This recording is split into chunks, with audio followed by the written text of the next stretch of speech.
Kisah Nabi Muhammad Sallallahu Alaihi Wasallam, Fathu Mekah bagian 6. Berita tentang kedatangan rombongan Rasulullah Sallallahu Alaihi Wasallam dan pasukan Muslim di Mekah telah membuat kekhawatiran di hati orang-orang kafir Quraisy.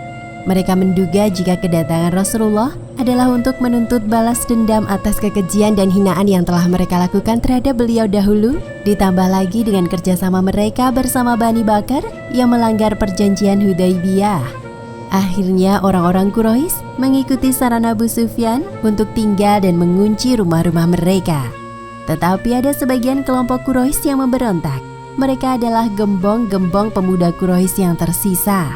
Di antaranya Ikrimah bin Abu Jahal, Sofwan bin Umayyah, Suhail bin Amr, dan lainnya. Mereka merencanakan perlawanan terhadap kaum muslim. Kemudian Ikrimah bin Abu Jahal dan kelompoknya berkumpul di sebuah bukit yang bernama Khandamah sambil menunggu kaum muslim yang akan melintas di sana sehingga mereka dapat melakukan penyergapan dan serangan. Namun ternyata yang melintas di wilayah tersebut adalah pasukan yang dipimpin oleh Khalid bin Walid yang merupakan sahabat dekat dari Ikrimah bin Abu Jahal dan Sofwan bin Umayyah di masa jahiliyah dulu. Menyadari bahwa dia harus menghadapi sahabatnya sendiri dan ingat akan nasihat Nabi Shallallahu Alaihi Wasallam, maka Khalid kemudian menahan dirinya untuk tetap tenang dan berusaha mengajak mereka kepada Islam. Hai Ikrimah, Rasulullah memerintahkan kami untuk tidak menyerang siapapun kecuali dalam keadaan terdesak dan terancam. Oleh karena itu sebaiknya kalian menyerahlah. Meski pasukan muslim telah berusaha mencegah pertempuran agar tidak terjadi, namun tiba-tiba saja pasukan Ikrimah menarik busur mereka dan menghunuskan pedang ke arah pasukan muslim dengan posisi yang siap menyerang. Sehingga sikap Khalid saat itu pun langsung berubah siaga. Wahai seluruh pasukan muslim, di depan kita adalah musuh yang nyata, maka persiapkanlah diri kalian. Negosiasi dan usaha perdamaian yang ditawarkan oleh kaum muslim justru disambut dengan pedang oleh Ikrimah dan pasukan Quraisynya. Maka pertempuran sengit di antara keduanya pun tak lagi dapat dihindarkan. Tetapi pertempuran tersebut pun tidak berlangsung lama. Karena setelah Ikrimah menyaksikan dan menyadari bahwa pasukannya telah luluh lantak, Ikrimah dan Sofwan pun memilih melarikan diri. Hai Sofwan, sebaiknya kita pergi sebelum Khalid menghabisi kita. Celakalah kita, hai Ikrimah. Kita yang memulai pertempuran ini, tapi kita juga yang akan kabur seperti tikus-tikus pengecut. Akhirnya Ikrimah dan Sofwan berhasil kabur. Tetapi Khalid memerintahkan pasukannya untuk tidak mengejar mereka. Tahan diri kalian, tidak perlu kalian kejar mereka berdua. Semoga Allah memberikan hidayah kepada sahabat-sahabatku itu. Pada hari Jumat tanggal 20 Ramadan tahun 8 Hijriah, Rasulullah Shallallahu Alaihi Wasallam dan rombongan kaum muslim pun akhirnya memasuki kota Mekah. Tampak ketika itu Rasul menunggang unta dengan memboncengi Usamah bin Zaid. Usamah adalah putra dari anak angkat beliau, Zaid bin Haritsah, yang wafat pada perang Mu'tah. Ketika memasuki kota Mekah, Rasul menundukkan kepala beliau sejajar dengan punggung unta sampai-sampai jenggot beliau nyaris menyentuh pelana.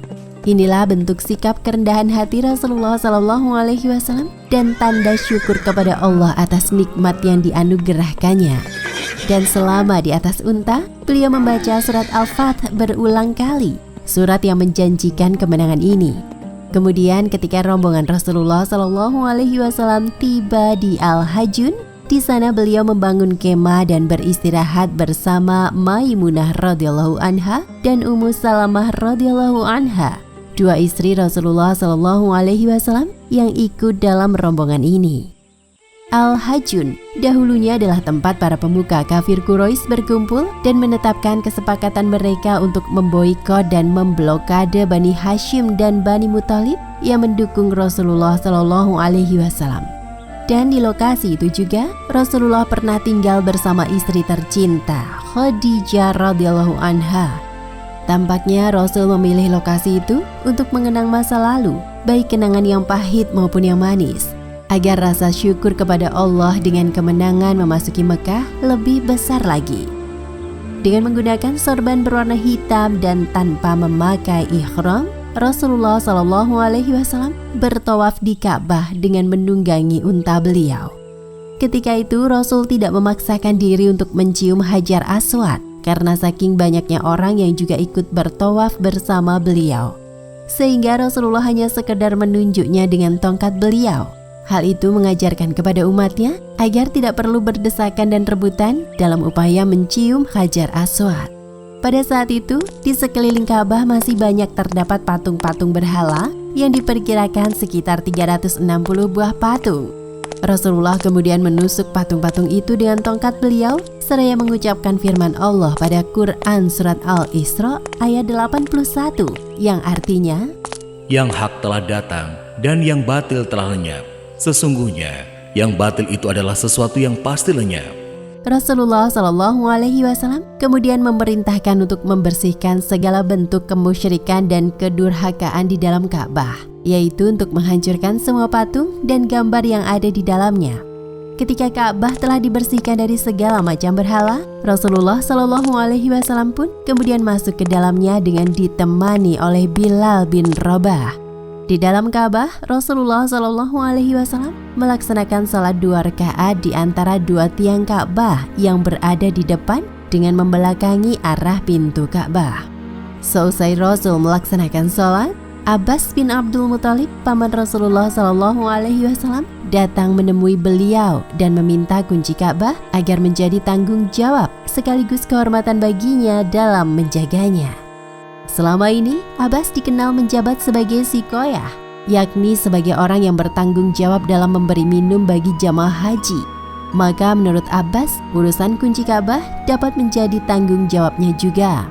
Namun begitu keluar dari Ka'bah, Rasulullah SAW mencari Utsman bin Thalhah seraya membaca firman Allah dalam Quran Surat An-Nisa ayat 58 yang artinya, Sesungguhnya Allah menyuruh kamu menunaikan amanat kepada yang berhak menerimanya.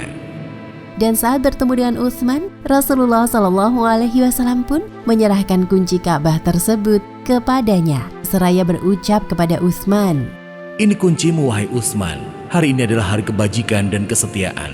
Ambillah ini bersama keturunanmu selamanya sepanjang masa.